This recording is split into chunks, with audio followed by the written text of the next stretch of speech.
Nu vil jeg så bevise de forskellige løsninger, som D kan have.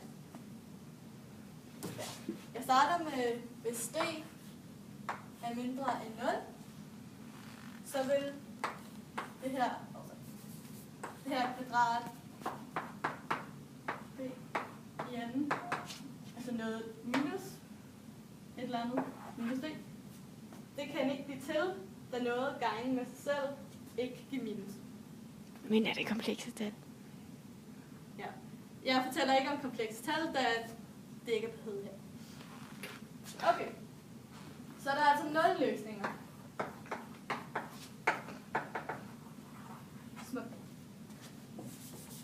Nu vil jeg så bevise sætningen for hvis D lige med 0. Der har vi altså den samme her. Bare lige med 0. Altså, hvis det er lige med 0, så kan vi gøre det mindre, for noget gange med sig selv, som giver 0, så må et eller andet også være lige med 0. Derfor kan vi fjerne det her, og det er det samme, lige med 0.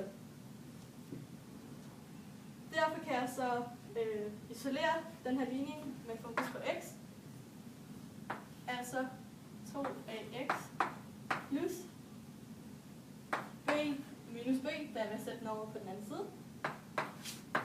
0 minus b. Og bagefter vil jeg så lægge op, så det er her, og væk her. Bagefter vil jeg så dividere 2a på den her side og på den her side, og vi får følgende løsning. Minus b på den her, divideret med 2a.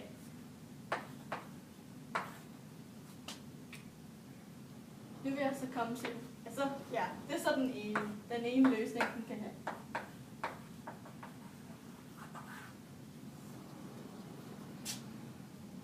Nu til, hvis D er større end 0,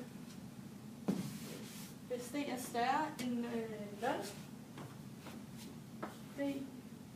0, og vi har de 2 løsninger.